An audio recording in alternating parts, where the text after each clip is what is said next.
할렐루야. 오늘 주일에 하나님 앞에 예배로 오신 우리 모든 성도들 축복하며 또 환영하며 서로를 함께 인사하는 시간을 가졌으면 좋겠습니다. 우리 오늘 마더스데이인데요, 어머니들에게는 해피 마더스데이, 또 아버지들에게는 축복합니다. 우리 서로를 향하여 두 분 이상씩 성도의 교제 나누겠습니다. 해피 마더스데이. 축복합니다. 감사합니다.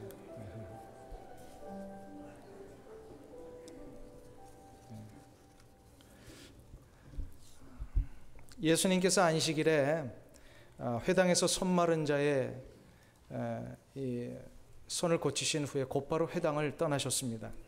안식일에 병 고치는 일 때문에 바리새인들이 예수님을 어떻게 죽일까 이것을 의논하는 것을 분명히 아셨기 때문입니다. 그러나 그 지역을 떠나시면서도 예수님을 따르는 무리들이 있었습니다. 그러니까 예수님의 마음이 그러신 것 같아요. 비록 예수님은 그 자리를 피하셨지만 따르는 무리들은 또한 불쌍히 여기셨습니다. 그래서 따르는 무리들을 고치시면서 이제 그런 자리들을 피하셨습니다. 그러면서 예수님은 여전히 그 병 고쳐주심에 대하여서는 자꾸 이렇게 떠들지 말고 이것을 알리지 말라라고 신신당부를 하십니다. 이렇게 하신 것은 오늘 본문에 의하면 이사야 선지자의 예언을 성취하시기 위함이었다라고 마태는 기록하고 있습니다. 그러면서 마태는 이 부분을 이사야 선지자의 글을 다시금 인용합니다. 이사야 42장 1절에서 4절까지를 인용하면서 이것이 그 예언의 성취임과 동시에 또다시 이것을 이루신 예수님이 누구이신지를 가르쳐주고 있습니다. 그래서 오늘은 이 본문을 중심으로 해서 과연 이사야 선지자가 앞으로 오실 예수님을 바라보며 예언했던 이 말씀의 핵심인 예수님은 과연 누구이신가를 중심으로 해서 오늘 그것을 한번 좀 살펴보려고 합니다. 첫 번째로 오늘 본문에서 나오는 예수님은 누구이신가? 바로 예수님은 우리의 구원자이시다라는 것입니다. 한번 따라하겠습니다. 예수님은 우리의 구원자이시다. 예수님이 우리의 구원자이시다라고 하는 것은 가장 먼저 되는 예수님에 대한 그 소개입니다. 오늘 18절을 다시 한번 보실까요? 12장 18절 말씀을 같이 한 목소리로 읽겠습니다. 보라, 나의 택한 종 곧 내 마음에 기뻐하는 바 나의 사랑하는 자로다. 내가 내 성령을 줄 터이니 그가 심판을 이방에 알게 하리라. 아멘. 여기서 맨 마지막 구절, 그가 심판을 이방에 알게 하리라 라는 이 말씀은 예수님의 관심과 목적은 오직 세상의 구원을 알리시는 것에 있다라고 하는 뜻입니다. 세상의 구원을 알리시는 것뿐만 아니라 이것은 곧 예수님이 이 구원을 이루시는 분이시다라는 걸 보여주시고 끝내는 이루셨습니다. 예수님은 하나님의 아들이심과 동시에 또한 하나님의 기뻐하시는 종입니다. 오늘 본문이 그걸 얘기했죠. 보라, 나의 택한 족 곧 내 마음에 기뻐하는 바 나의 사랑하는 자로다. 여기서 예수님이 아들이시다라고 하는 것은 하나님의 아들이시다는 건 예수님의 신분을 얘기를 합니다. 그러나 여기서 종이라고 하는 것은 신분을 넘어서서 이제 하나님의 거룩한 뜻에 따라 이루셔야 할 구원자로서의 역할, 그게 바로 무엇이냐? 그걸 가르쳐주는 단어가 종입니다. 바로 세상 죄를 지고 가시는 하나님의 어린 양으로서의 역할을 끝까지 감당하시는, 그러니까 종은 순종이잖아요. 무조건적인 순종이에요. 그러니까 하나님의 이 거룩한 구원의 역사를 위하여 끝까지 순종하시는 분이 바로 종이시라는 겁니다. 그런데 예수님의 공생애를 이렇게 살펴보면요, 예수님은 한 번도 하나님의 아들로서의 특권과 능력, 권위를 발휘하거나 그를 누리신 적은 없습니다. 예수님은 공생의 기간 내내 오직 하나님의 종으로서 아들이시지만 구원의 역할을 감당하는 이 일에 순종하는 것, 이 일에만 온전히 집중하시고 여기만 매달리셨다라는 거예요. 구원의 역사를 이루는 일에, 그래서 이 종으로서의 역할을 감당하는 일에 방해가 되는 모든 것은 의도적으로 다 피하시고 다 배제하셨습니다. 오직 구원의 역사를 이루시는 이 일에만 집중하셨다라는 거예요. 그래서 15절에 보면 예수님께서 바리새인들을 피하셨다라고 나옵니다. 회당을 떠나신 이유도 이 구원의 역사에 도움이 안 되니까, 저들과 논쟁하고 다투면 도움이 안 되니까 그냥 떠나신 거예요. 16절에 보면 그 수많은 병 고침의 기적을 이루신 다음에 신신당부하시는 거예요. 제발 이거 알리지 말고 조용히들 있어라. 예수님이 왜 그러셨을까요? 구원의 역사를 이루는데 그런 모든 일들이 자꾸 방해가 되니까. 그래서 19절에서 보면 이 부분을 이사야 선지자는 미리 이렇게 예언을 합니다. 한번 같이 보겠습니다. 그는 다투지도 아니하며 들레지도 아니하리니 아무도 길에서 그 소리를 듣지 못하리라. 들렌다라고 하는 것은 옛 한국어 아닙니까? 이 들렌다는 것은 큰 소리 친다라는 거예요. 예수님은 불필요한 말다툼을 피하셨을 뿐만 아니라 거리에서 사람들 선동하듯이 큰 소리로 외치지 않으셨다라는 겁니다. 주님은 언제나 많은 군중들을 피해 다니셨어요. 왜 그러셨을까요? 병 고치는 것을 알리지 말라고 하신 것과 똑같은 이유입니다. 왜냐하면 구원의 역사를 온전히 집중하고 그것을 이루어 가시는 일에 결코 그런 것들이 도움이 안 되시는 거예요. 말다툼이 일어나고 선동해서 마음이 울적한 사람들 나중에 다 어떻게 됩니까? 예수님 다 배반하잖아요. 다 배반합니다. 원래 그릇 중에서도요, 빈 그릇이 큰 소리가 납니다. 빈 그릇이 큰 소리를 내요. 거짓 사꾼 목자일수록, 거짓 일꾼일수록 소리를 치고 선동을 합니다. 예수님은 그 어떠한 말씀 속에서도 대중들의 인기를 끌어서 예수님의 유익을 취하기 위한 어떤 말씀도 하신 적이 없었어요. 오직 예수님은 한 가지, 구원, 우리의 영혼을 구원시키시는 그 일에만 집중하셨다라는 겁니다. 기적이 일어나고 병고침이 일어나면 사람들은 어떻게 되는지 아세요? 예수 더 잘 믿을 것 같은데, 더 하나님을 위하여 충성할 것 같은데 그렇지 않습니다. 기적이 일어나고 병고침이 일어나면 사람들은요, 그 기적에만 집중합니다. 주님이 원하시는 구원에 대한 관심은 뒷전입니다. 예수님에게 집중하지 않습니다. 바로 기적에 집중하는 거예요. 예수님이 기적을 베푸시고 병든 자를 고치신 이유는 구원의 역사가 무엇인지를 가르쳐 주시기 위함입니다. 기적 자체가 목적이 아니에요. 기적을 베푸신 이유가 구원을 가르쳐 주시기 위함이에요.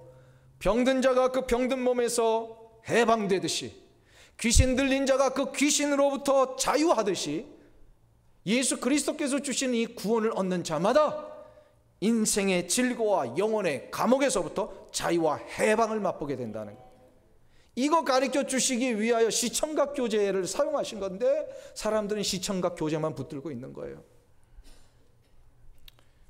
그래서 예수님이 주시는 이 참된 구원을 통한 자유와 해방을 얻는 길은요, 예수님을 맞이하여 주인으로 모시는 것 외에는 방법이 없습니다. 예수의 이름 외에는 다른 어떤 것으로도 구원을 얻을 만한 길이 없다라고 말씀하셨어요. 그래서 예수님이 이 구원의 역사를 방해하는 모든 것들을 자꾸 배제하신 이유가 거기에 있어요. 말다툼도 피하시고, 무서워서 피하신 게 아니에요. 자꾸 사람들의 관심이 다른 데 갈까 봐 큰 소리로 선동하지 않으신 이유도 그겁니다. 구원의 의미와 선포를 혼돈케 하는 이 모든 요소들 다 제거하시기 위함이었어요. 근데 사람들 보세요. 예수님의 이 원래적인 의도, 곧 구원에 대한 관심은 뒷전이고요, 예수님이 베푸신 부수적인 것만 관심을 넣습니다. 이게 바로 이 시대를 살아가는 많은 사람들도 그래요. 이게 지금 참 어려움입니다. 이 시대를 살고 있는 사람들도 그렇더라는 거예요. 구원이 뭐죠? 구원을 받는다는 게 어떤 거죠? 구원을 얻으면 모든 걸 얻는 거예요. 구원이 나의 영혼과 내 인생의 문제를 해결하잖아요. 그러니까 구원을 얻으면 모든 걸 얻는 건데, 다른 것은 못 얻어도 구원은 얻어야 돼요. 그런데 사람들은 구원은 못 얻어도 건강은 얻으려고 한단 말이에요. 사람들이 구원은 못 얻어도 물질은 얻고 싶어 한단 말이에요. 이게 세상 사람들의 만의 이야기가 아니라 교회에 나와 앉아 있는 사람들 가운데도 그렇더라는 거죠. 나와 있는 사람들 가운데도 어느 순간부터인가, 좀 죄송한 이야기를 하겠습니다. 우리 한국 교회가 이렇게 가르치기를 시작했던 것 같아요. 한국교회가 어느 순간부터인가 이 구원을 가르치는 일을 열심을 내지 못하고 자꾸 건강을 얻고 물질을 얻는 것에만 자꾸 관심을 갖고 거기에 가르쳐 온 적이 있었습니다. 한국교회가 어려워지고 있는 이유가 여기 있습니다. 한국교회 회복은요, 건강한 몸, 윤택한 삶을 얻는 것 이전에 우리의 인생의 문제를 해결하시고 내 영혼을 해방하신 예수 그리스도의 구원을 회복해야 됩니다. 이 구원이 제대로 이루어져야 돼요. 그래서 교회에서도 이 구원의 문제가 제대로 가르쳐지고 그것이 무엇인지를 알아야 됩니다. 성도들도 이 구원이 얼마나 중요한 것인지를 깨달아야 돼요. 이 구원의 역사에 집중할 때만이 교회가 교회다워지고 교회가 생명의 역사를 얻을 수 있는 거예요. 자꾸 다른 거에 관심 쏘면은요, 교회가 능력을 잃어버립니다. 근데 미국 교회의 어려움은요, 비슷한 이야기지만 조금 다른 차원으로 흘러가고 있습니다. 지금 미국 사회와 미국 교회들은요, 구원은 얻지 못해도 동정과 사랑과 관용은 있어야 된다라고 얘기를 합니다. 이게 미국 교회 현실이에요. 기독교의 핵심이 무엇이죠? 구원이라고 그랬습니다. 이 구원은 십자가와 부활입니다. 그러니까 교회마다 이 예수 그리스도의 십자가와 부활의 역사가 선포되어져야 되고 십자가와 부활이 새겨져야 되고 우리 교회마다 그것이 온전히 정말로 선포될 수 있도록 다 집중을 해야 됩니다. 근데 어느 순간부터인가 십자가 부활은 뒷전이고요, 적극적인 생각을 하면 물질을 얻을 수 있다는 것을 70년대 이제 넘어서 지금 어떤 일로 가거든요, 동정과 사랑을 자꾸 이야기해야 된다라고 얘기를 합니다. 예수 그리스도의 십자가 부활이 이제 뒷전이 가버렸어요. 왜 불쌍한 사람들 동정하지 않느냐고 막 교회에서들 소리칩니다. 교회가 해야 할 첫 번째가 바로 구제와 성기인이 아니냐고 얘기를 합니다. 더 이상 교회는 이제 죄를 얘기하지 말고 사랑과 관용을 얘기하라고 얘기합니다. 그 죄를 얘기하지 말라고 했던 가장 그 저변에 깔려 있는 한 지금 이슈가 있습니다. 그게 바로 뭐냐, 동성연애. 동성연애자도 얼마나 불쌍한지 아느냐고. 압니다. 드러내지도 못하고 쉬쉬하면서 살고 있으니까 얼마나 불쌍합니까? 사회적으로 소수자라고 생각해서 막 부당한 이익을 당했다라고 얘기를 합니다. 그것도 인정합니다. 그러니까 교회는 더 이상 저들을 그냥 내치지 말고 받아줘야 된다는 것이 동성연애자들의 입장이고 그것을 옹호하는 몇몇 소수의 교회에서의 소리예요. 그런데 한번 보세요. 동성연애는 물론 관용과 사랑으로 받아줘야 되면 틀림없지만 동성연애자들은, 그러나 사랑과 관용을 베풀기 전에 그것이 죄라는 걸 가르쳐줘야 돼요. 예수 그리스도로부터 죄 용서함을 받기 위해서는 죄를 인정해야 됩니다. 사랑을 받기 위해서는 죄의 문제가 해결돼야 됩니다. 그래서 이 접근을 제대로 순서대로 해야 돼요. 근데 이 죄의 문제는 쫙 얘기하지 말라 그러고 그냥 저들을 관용하고 받아줘야 된다, 이런 이야기들만 나오니까 지금 구원을 이야기할 수가 없는 거예요. 지금 사랑하는 성도님 여러분, 교회는 구제와 섬김이 먼저가 아닙니다. 교회는 영혼의 구원이 먼저입니다. 교회는 사랑과 관용이 먼저가 아니라 죄 용서함이 먼저입니다. 죄 용서함을 받아야 하나님의 사랑과 긍휼을 얻을 수가 있는 거예요. 예수 그리스도께서 이 땅에 오신 유일한 목적은 이 죄 용서함을 위하여서, 죄 용서를 위하여 오셨어요. 죄 용서함을 받기 위해서는 내가 죄인임을 먼저 고백해야 됩니다. 죄를 회개하지 않고는 구원이 이루어질 수 없습니다. 예수님께서 다투지도 아니하시고 들레지도 아니하신 이유가 바로 십자가와 부활이라는 이 구원의 역사를 모든 사람들에게 알려주시기 위함이고 이 모든 사람들에게 이 구원을 받게 하시기 위함입니다. 예수 그리스도의 십자가와 부활은 그래서 나를 위한 것이었습니다. 그러니까 우리도 주님의 의도와 목적을 따라서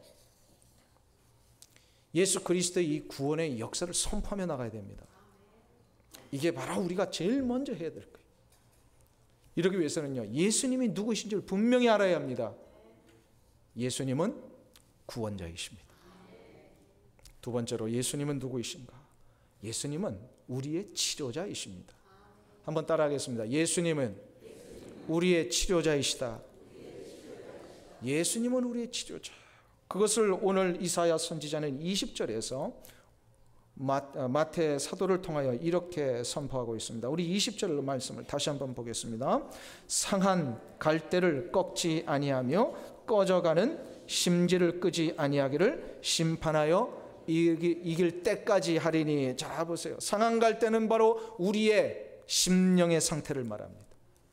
마음과 영혼의 생명의 능력을 잃어버린 채 그냥 상처와 고통, 절망과 아픔 가운데 신음하며 사는 우리의 모습, 이게 바로 상한 갈대입니다. 꺼져가는 심지라고 하는 것은 우리 인생의 모습을 의미합니다. 풍전등화와 같은 삶, 언제 사라질지도 모른 채 힘도 없이 목적도 없이 분명한 삶의 방향도 없이 그냥 힘없이 터벅터벅 걷고 있는 그런 인생, 그 모습이 바로 꺼져가는 심지와 같은 인생입니다. 이것은 저 멀리 있는 나라의 이야기가 아니라 바로 우리의 이야기예요. 나의 이야기예요. 우리 한번 보세요. 우리 다 이런 상한 갈대 같은 심령 아니었습니까? 꺼져가는 심지와 같은 그런 인생을 살지 않았습니까? 데이비드 시멘저라고 하는 유명한 기독교 상담 심리학자가요, 상한 감정의 치유라는 책을 오래전에 냈어요. 거기에서 보면 우리 사람의 내면을 나무의 나이테하고 비유했습니다. 나무의 나이테 아시죠? 나무의 단면을 탁 잘라보면 뭐가 보입니까? 태가 보이죠. 그걸 가지고 연수도 계산하고, 나무학자들은 그걸 가지고요, 이 나무의 과거의 히스토리를 다 파악할 수 있답니다. 요 나무태에 이렇게 삐죽 나온 거 보고 또 쏙 들어간 거 보고, 그러면서 요 몇 년에는 이 나무가 가뭄이 와가지고 제대로 자라지 못했구나, 큰 번개를 맞아가지고 여기에 상처가 있었구나, 이렇게 이거 히스토리를 다 읽어낼 수가 있다는 거예요.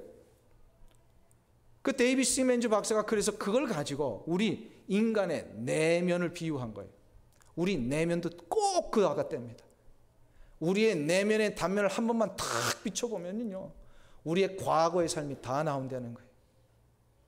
우리의 마음속에요, 겉으로는 아무런 문제가 없어 보였던 그런 사람들도요, 나무의 나이테처럼요, 우리 마음이 이리 패이고 저리 패이고 이리 꼬이고 저리 꼬여, 이게 딱딱하게 굳어있는 채 그것이 우리의 삶의 과거를 그대로 드러내고 있습니다. 그래서 이것이요, 누군가에 의해서 혹은 자기 스스로에서 이게 한번 탁 건드려지기만 해요, 봄물 터지듯이요, 이 과거에 쌓여서 딱딱하게 굳어있던 그런 불안과 두려움과 분노와 아픔과 상처들 막 폭발을 한답니다.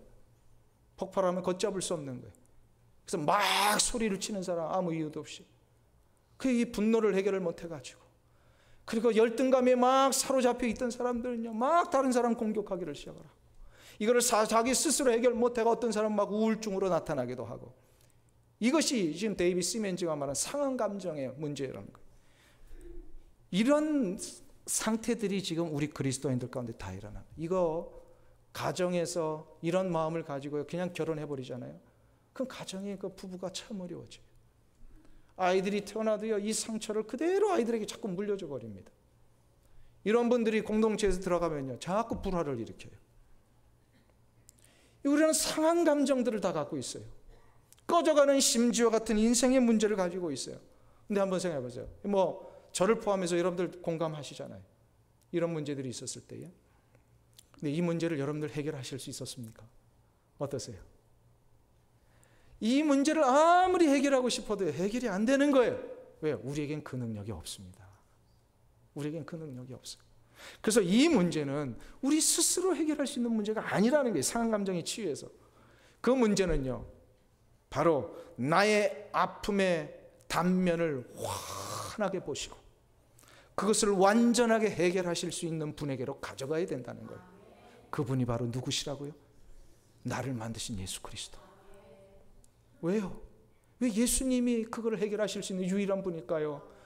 예수님은 태초에 말씀이셨고요, 그 말씀으로 우리의 심령을 만드신 분일 뿐만 아니라 나의 인생을 창조하신 분이세요. 그러니까 만드신 예수님만이 확실하게 나를 고치실 수가 있는, 자동차를 만든 포드가 가장 자동차 정비를 잘한답니다. 왜? 그분은 완벽하게 알고 있는 거예요. 자동차. 우리의 심령을 만드시고 우리 인생을 만드신 분만이 우리의 심령을 가장 잘 아시고 우리의 인생을 환히 보시니까 예수님 많이 고치실 수가 있어요. 그래서 이 치유를 위하여서는 우리가 두 가지 단계를 거쳐가야 됩니다.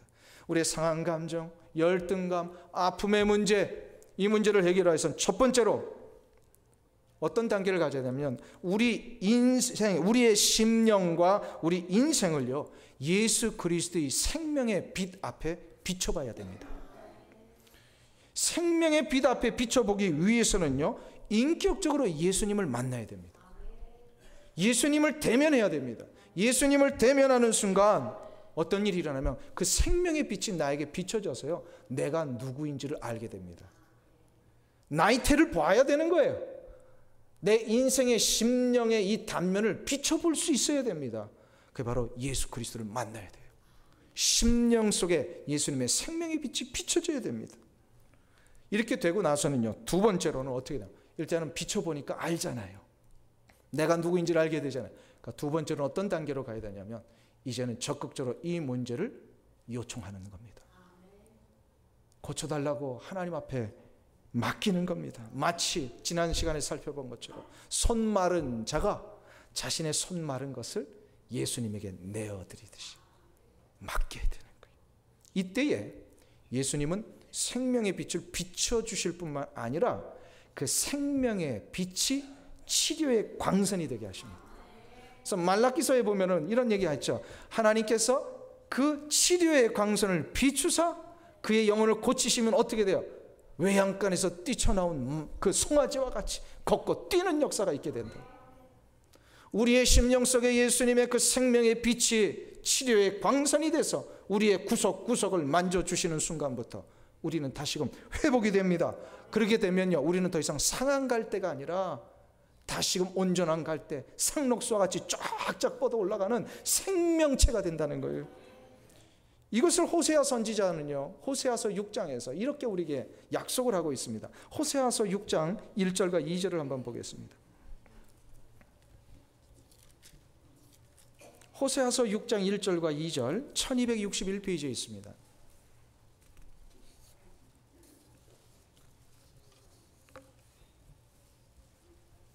(1261페이지) 구약성경 호세아서 6장 1절과 2절 말씀.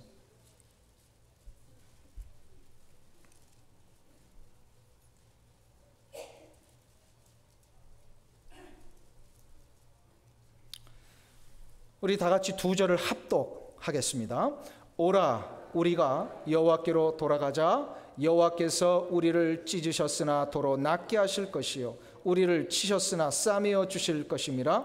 여호와께서 이틀 후에 우리를 살리시며 제3일에 우리를 일으키시리니 우리가 그 앞에서 살리라. 아멘. 우리가 사는 방법은 하나님 앞에 서는 거라. 설 때 하나님이 싸매어 주신다, 치료해 주신다, 이렇게 얘기를 하고 있습니다. 이것을 좀 더 구체적으로 예수님의 예언과 비유하여 이것을 우리에게 선포했던 선지자 이사야는 53장에서 뭐라고 얘기를 합니까? 그 유명한 여호와의 종 예수 그리스도의 그 십자가의 고난을, 그가 찔림은 우리의 허물을 인하며 그가 상함은 우리의 죄악을 인함이라. 그가 징계를 받음으로 우리가 평화를 누네 우리의 심령이 치유된다는 거예요. 그가 채찍에 맞음으로 우리가 나음을 입었도다. 이것은 바로 우리의 육체 회복을 얘기를 합니다. 즉 예수 그리스도의 이 놀라우신 생명의 빛이 구원받은 자에게 주시는 이 놀라운 생명의 빛이 치료의 광선이 되는 순간부터 우리의 심령이 해결되고 우리의 육체가 해결되는 역사가 있다는 겁니다. 믿습니까? 심령이 회복되고 육체가 회복되는 순간 우리는 다시금 피리를 부는 건강한 갈대가 됩니다. 그래서 우리가 하나님을 찬미하는 인생으로 바뀌어지는 거예요. 상한 갈대와 같은 우리가 예수 그리스도의 이 생명의 빛을 받는 순간부터 성경을 기록한 파피루스가 되는 거예요. 갈대가 옛날에 다 파피루스가 돼서 이 성경 기록한 재료였잖아요. 파피루스와 같은 존재가 되면요, 하나님의 거룩한 뜻을 위해 우리가 쓰임받습니다. 옛날에 갈대는요, 마디가 있기 때문에 자로 이용됐답니다. 그러나 상한갈대는 더 이상 그 기능을 못하는 거예요. 상한갈대 같은 우리가 예수 그리스도의 생명의 빛으로 다시 한번 회복되는 순간, 우리가 반듯한 이 측량자가 되어서 세상을 주도하는 진리의 기준이 됩니다. 이 얼마나 놀라운 축복입니까? 그래서 예수님은 우리의 유일한 치료자세요. 그 예수님을 다 맞이하시기를 축원합니다. 마지막 세 번째로, 예수님은 우리의 유일한 소망이십니다. 한번 따라하겠습니다. 예수님은 우리의 유일한 소망이시다. 유일한 소망이십니다. 믿습니까? 다른 많은 소망이 있는데 그 중에 하나이시라는 게 아니에요. 예수님은 우리의 유일한 소망이세요. 21절을 다시 한번 돌아가서 보겠습니다. 마태복음 12장 21절 말씀. 마태복음 12장 21절 같이 읽습니다. 또한 이방들이 그 이름을 바라리라 함을 이루려 하심이니라. 아멘. 이거를 NIV 성경, 영어 성경은요, 이렇게 번역을 했어요. In His name. 예수님의 이름 안에서 the nations, 모든 나라들, 모든 민족들이 will put their hope. 이게 무슨 얘기입니까? 자기들의 소망을 예수 그리스도의 이름 안에 두게 될 것이다. 믿습니까? 이 세상에 존재하는 모든 민족들, 이 세상에 존재하는 모든 나라들, 모든 백성들이 결국 생명의 역사는 예수 그리스도에게서만 나오는 거, 이거 다 인정하게 된다는 거예요.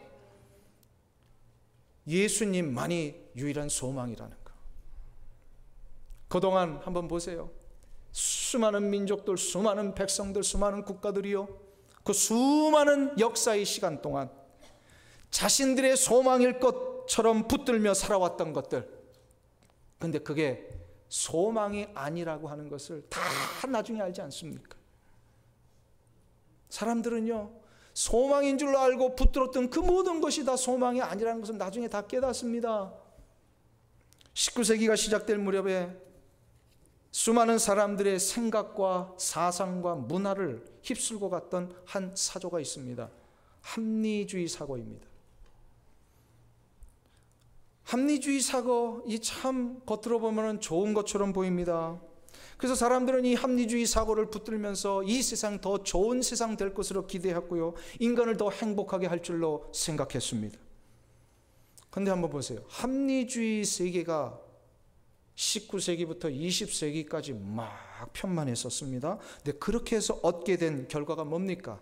물론 문명이 발달하고요, 기술이 발달된 건 사실입니다. 그런데 문명의 발전과 기술의 발달로 인하여서 더 세상이 좋아졌느냐 이 말이에요. 아니에요. 인간의 존엄성들이 다 떨어져 버렸습니다. 도덕과 윤리가 파괴되기를 시작했습니다. 그동안 내려왔던 좋은 전통들을 다 거부해버리기를 시작을 합니다. 인간이 하나님 앞에 지음받은 존귀한 존재가 아니라 아메바에서 시작된 동물로 전락되어 버렸습니다. 수천 년 동안 내려왔던 이 고귀한 결혼의 제도, 이 신성한 제도를 가지고 이 합리주의 이후에 동물들도 하지 않는 그런 죄악된 일들을 자꾸 해버리고 있어요. 사람들이. 사람이 합리적이 되면 더 좋아질 것 같지만 합리적인 인간은요, 더욱더 자기의 탐욕을 채우는 일로 몰두해 버렸습니다. 자기의 탐욕을 채우기 시작하니까 다른 사람들을 짓밟기를 시작을 했어요. 어떤 역사학자가 이렇게 통계를 낸 걸 봤습니다. 19세기 말부터 지금 20세기까지 근 120년 사이에 일어난 그 수많은 전쟁들, 1차 세계대전, 2차 세계대전을 비롯해 6.25 전쟁과 월남 전쟁과 지금도 저 중동과 아프리카에서 이 남미에서 수없는 이 국지전과 수많은 분쟁과 갈등들, 이게 굉장히 지금 많이 일어난답니다. 이게 120년 사이 이렇게 전쟁 많이 일어나는 역사도 별로 없었답니다. 그런데 더 놀라운 사실은 이 120년 동안 일어난 전쟁을 통하여 죽은 사람들의 숫자가 그 이전의 모든 역사를 통하여 죽은 사람들의 숫자보다 훨씬 더 많답니다. 더 많은 고통이 이 합리주의 시대 이후에 일어났다는 거예요. 물질적으로 윤택하게 되면 사람들은 행복이 찾아올 줄 알았는데 물질적으로 풍요로워질수록 사람들은 더 외로워졌고 상대적인 빈곤감을 더 갖게 되었습니다. 서구 문명에 살고 있는 사람들이 오히려 저 파푸아뉴기니아 같은 그런 오세아니아 섬나라에 사는 원주민들보다 행복 지수가 더 못하답니다.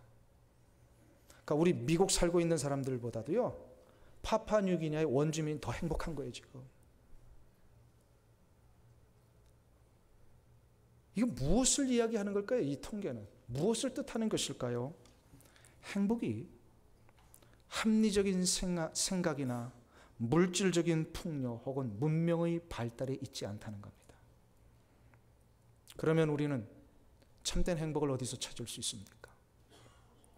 인간의 행복은 인간 본연의 기쁨과 평강이 회복될 때만 가능합니다. 인간 본연의 평강과 기쁨은 어디서 찾을 수 있습니까? 바로 태초에 하나님이 보시기에 좋았더라 하신 그 상태로 돌아가야 됩니다. 이것을 우리는 안식의 회복이라 그랬습니다. 안식일을 우리가 지키는 이유가 바로 여기에 있습니다. 태초에 하나님이 허락하신 가장 좋은 상태의 안식의 축복을 누려야만 된다는 거예요. 그 안식의 상태를 누리는 것, 그 태초의 상태를 누리는 것은 다른 방법이 없어요. 예수 그리스도를 통하여 구원함을 받아야 됩니다. 예수를 통하여 구원함을 받아야만 안식이 시작이 되는 거예요. 그리고 이 안식을 얻는 자들은요, 예수 그리스도의 전능하신 손에 들림을 받습니다. 그 인생이. 예수님께서 빌라도 법정에서 서셨을 때 예수님의 그 외모가 어떠셨습니까? 겉모습이 어떠셨어요? 물론 무식하고도 파렴치한 로마 군병들에 의해서 의도적으로 연출된 거지만 인간의 사악한 의도에서 만들어진 것을 하나님은 영적인 메시지로 바꾸셨어요. 예수님이 뭘 입으셨어요? 홍포를 입으셨어요. 예수님이 머리에 뭘 쓰셨어요? 가시관을 쓰셨어요. 예수님의 손에는 뭐가 들려져 있었어요? 갈대가 들려져 있었습니다. 홍포는 왕을 상징합니다. 가시관은 왕관을 의미합니다. 예수님의 손에 달려있는 갈대는 뭘 의미할까요? 왕의 권세를 의미하는 호를 의미합니다. 예수 그리스도의 손에 들림 받는 자들은 아무리 그것이 연약한 갈대와 같은 모습일지라도 세상을 주도하는 예수 그리스도의 왕권을 대신하는 존재로 바뀌게 된다는 거예요. 그래서 예수님만이 소망이세요. 예수님의 손에 들림을 받는 것만이 우리가 이 시대를 이기며 살아가는 유일한 방법이세요. 예수님만이 미국의 유일한 소망이심을 우리는 믿어야 됩니다. 예수님만이 분단된 우리의 조국의 유일한 소망이심을 믿어야 됩니다. 예수님만이 이 땅을 사랑하는 우리 모든 자들의 유일한 소망이십니다. 현 역사가 증명했습니다. 예수님의 이름이 선포되는 순간부터 예수님의 이름에 그 소망을 두는 나라마다 분열되었던 나라가 하나 되었어요. 찢겨졌던 가정이 회복이 되었어요. 절망하고 방황하던 인생이 예수님을 소망하며 사는 순간부터 그의 인생의 생명의 길이 열렸어요. 미국의 회복은 동정과 사랑을 외치는 것이 아니라 예수 그리스도를 붙드는 것이 있습니다. 예수님만이 소망이세요. 오늘은 1년에 한 번 있는 마더스데이입니다. 제가 오늘 칼럼에도 잠깐 썼습니다만 이 마더스데이만 올 때마다 참 이 어감이 이렇게 크게 찡하게 오지 않아요. 저한테는. 여러분들은 어떠신지 모르겠어요.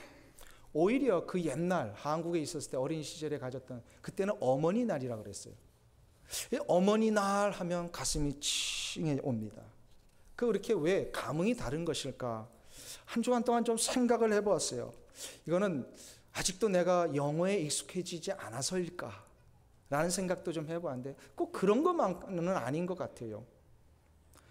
그것은 제 나름대로의 결론이 겁니다. 미국 사람들이 생각하는 어머니의 감흥과 한국 사람들이 생각하는 어머니의 감흥이 다르기 때문이 아닐까. 미국인들에게 어머니는 이런 것 같습니다. 따스한 존재, 자녀들에게 꿈과 위로를 주실 수 있는 분, 용기와 격려를 주는 그런 어떤 서포팅하는 분, 아주 든든한 서포팅. 그게 어머니의 이미지라면 우리 한국 사람들에게는요, 어머니는 당신의 뼛속까지 내어주시는 분. 그래서 우리 자녀들을 위하여 그냥 다 희생해버리시는 분. 자녀들로 하여금 자신의 등은 부러질지언정 그 등 밟고 올라가서 우뚝 서기를 원하시는 그러한 분이 바로 우리 한국의 어머니들이 아닐까 싶습니다. 근데 미국 와서 이렇게 살다 보니까요, 저 같은 경우에는 그것을 알고 있는데 우리 자녀들은 어머니를 그렇게 이해하지 않게 된 것 같아요. 뭐 여러 가지 이유가 있겠지만, 물론 미국의 교육의 문제도 있겠지만, 그러나 더 심각한 문제는 부모인 제가 그런 희생을 우리 어머니들이 우리에게 보여주었던 것만큼 보여주지 못한 이유가 아닐까 싶습니다. 미국식으로 편하게 살기 위해서, 미국식의 교육이라고 하는, 이 미국식의 가치관이라고 하는 이것을 빌미로 그런 한국적 한과 희생이 얼마나 무모한 일인가라는 생각 때문에 조금 바꿔서 아이들에게 보여주려고 했던 것이 아닌가 싶습니다.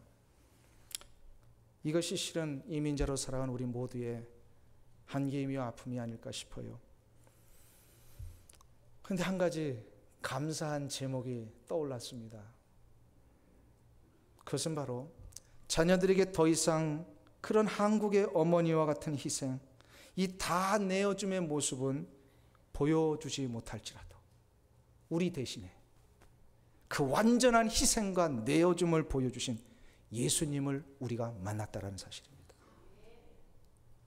뼛속까지 내어주시는 우리 어머니들의 그 모습을 넘어서서 자신의 피와 물과 육체까지도 다 쏟아주시고 우리를 살려내셔서 예수님의 그 사랑과 십자가의 은혜로 우리를 다시 일으키신 그 역사, 이것이 우리 가운데 일어났기 때문에 우리가 지금 이렇게 생명의 능력을 가지고 살고 있는 거 아닙니까?